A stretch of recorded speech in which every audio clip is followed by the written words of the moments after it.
What's up guys, my name is LeBlanc and today I wanted to answer one of the most asked questions on my YouTube. I get asked almost every single day, and that is, how do you use music in YouTube while still monetizing your videos?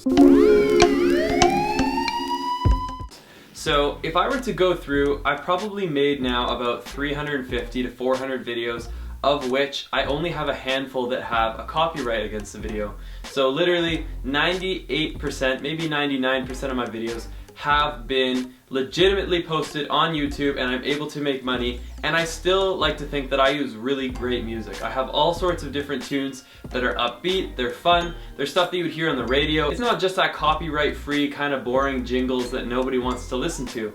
So I wanted to go through and share how I've managed to do that.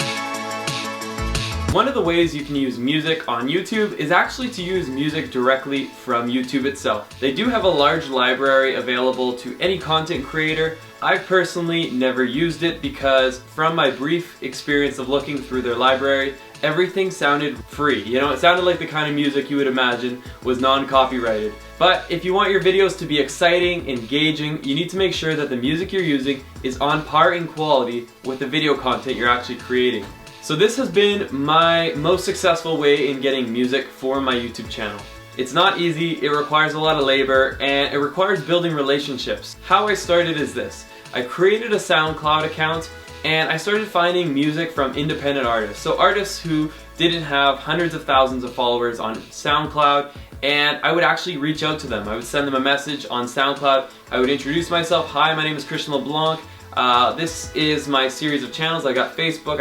I would link everything. YouTube, Instagram, Facebook. The most important thing was that I started with what they would get out of it. So I delivered the benefit to them in the opening of the email through SoundCloud's messaging system. And so I would open with, you know, hey, I get X amount of views per month and I really love your music. Share that, you know, the reason you want to use their music, it's because you enjoy their music. Share that with them. It always kind of flatters the person who actually spent the hours to make that music, and it makes them more responsive to listening to you. And from there I would say, you know, I will use it in my videos, I'll credit you down below in my video description, and from there I would probably get maybe 20-25% of people I messaged actually saying, yeah, go ahead, make sure you credit properly, and you're good to go. I have managed to get dozens and dozens of songs and partner with different artists, and it's been a really great way to get original content, stuff that doesn't sound like it's cookie cutter music. It has been, you know, tastefully made, and I get to use it in my videos, I get to monetize those videos. One due caution I will give is this. If you use somebody's song and they said, yes, you have my permission, they might join a label, you know, a month, a year, or 10 years down the line, and that video where you use that song is going to be copyrighted all of a sudden if they join a label, because the label simply blankets anywhere they can find the music being used. And it doesn't matter that, you know, some 31 said to you, yeah, go ahead, you have my permission.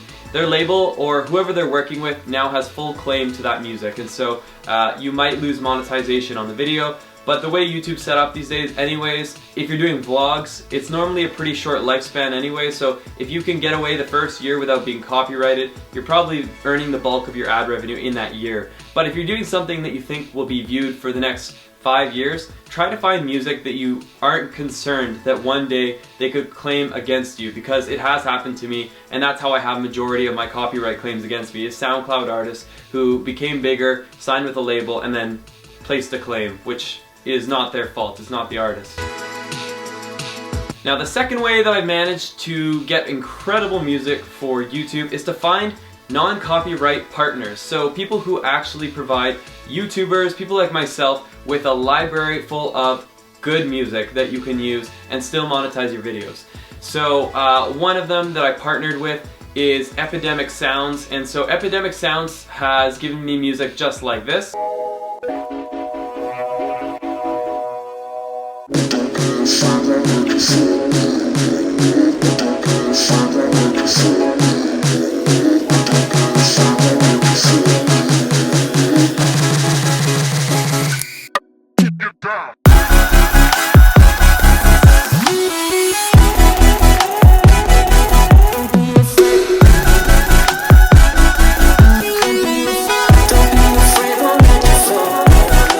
And this.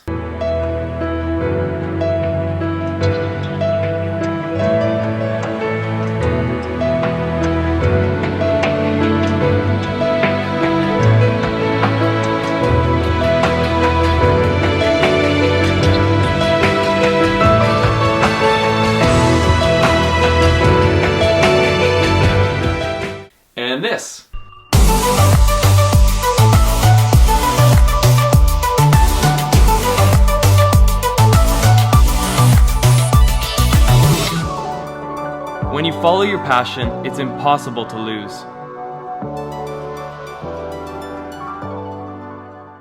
They have thousands upon thousands of songs with a really strong library, just like Epidemic Sounds, because you have selection from electronic to classical. You can even search based on the genre, the mood that you're feeling, the beats per minute. It's an incredible way that the library is organized, allowing you to find the right music for the mood and tone that you're trying to set in your videos.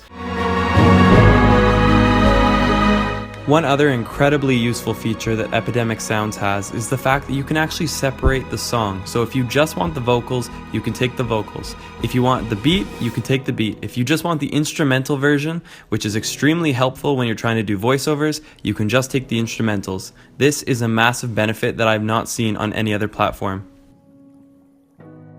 So I have a huge recommendation for Epidemic Sounds, and I actually have a link that you can sign up with down below. Full disclaimer, I make a small commission based on who comes in, but your rate will be the exact same as if had you had signed up through the website. So if you guys want to support me so I can make more videos just like this one, and you want to get on Epidemic Sound, check out the link down below. I highly recommend them. Another great library that I'm subscribed to is Monstercat. And Monstercat is not exactly like Epidemic Sounds, the same model, so you basically pay a monthly subscription to be allowed to use their music, and then from there you can use it in your videos and know for certainty that no one will ever place a copyright claim on your videos, which is a huge value in itself. The difference of Monstercat is the kind of music they have. So Epidemic Sounds is kind of like they have a little bit of everything. Monstercat is like the best at electronic music. Some of it can be a little heavy at times, but they do have a wide enough selection that you can find that in between of being too pump up and you know, setting a mood and a tone. They're great, definitely check them out as well.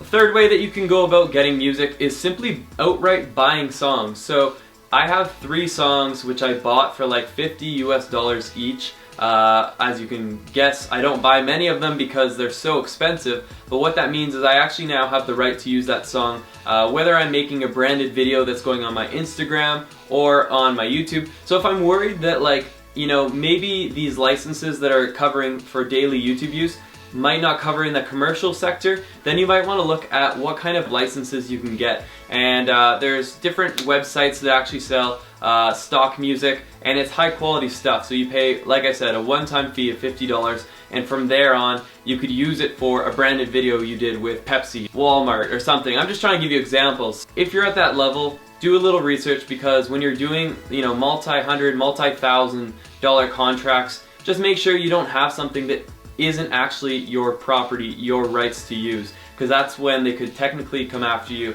and you don't want to use someone else's music when you've earned a bunch of money off that video. You could get in a lot of trouble. Now, the fourth way is the gray way, and this is something you did not hear from me. It's kind of like something people do, but it's not exactly the right thing to do, I guess.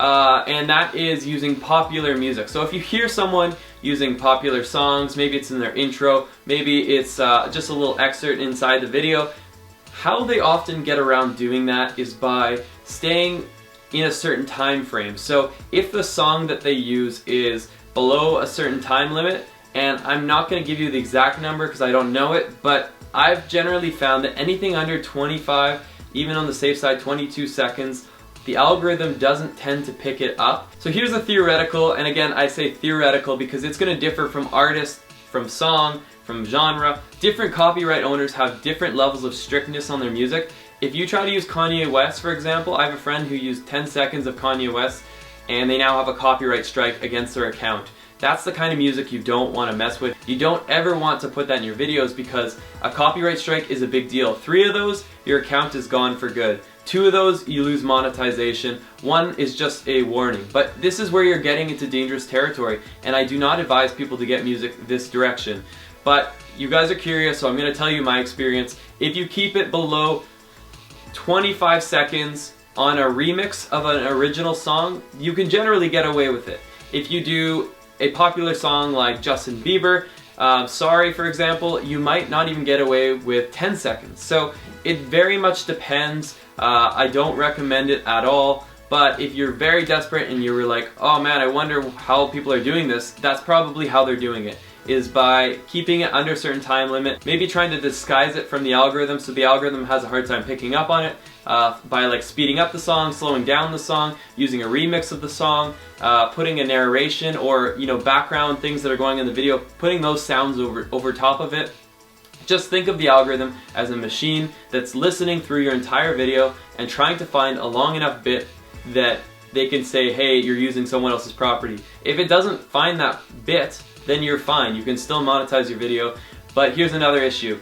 It can actually be manually reported. And I've had this once in a video back in the old days when I was using music in this method more often than not. I used songs below 30 seconds. I used to get away with it. And I have this one video that gets thousands of views almost every day. And I've lost maybe hundreds, maybe even thousands of dollars on that video just because I'm not making money on it. The song that got tracked inside that video, someone manually flagged it. So someone like Universal is a big music label. They'll often have bots, people themselves, that will go look through people's videos and actually find if there's anything that they own in that video. And if they do find it, they will claim property on it and you will not make any money. I didn't get a copyright strike. I've never gotten a copyright strike. And I don't do this kind of stuff very often anymore. That's pretty much it, guys. I would love to hear from you guys. If you guys have ways that you've been using music that have not been described here, please comment down below. If you have experiences with the things I've said and maybe it doesn't exactly match up with my experience, I would also love to hear what you have to say. So comment down below. If you found this video helpful, please leave it a thumbs up, hit the subscribe button, and guys, let's get lost again in the next one. You just lead us up to me, I can show you my world, we can go through it all. You just leave it up to me, take a trip to the stars, I can show you it all. You just leave it up to me, I can show you my world, we can go through it all. You just lead us up to me, take a trip to the stars, I can show you it all. Yeah, look at all this moolah, I got cash now.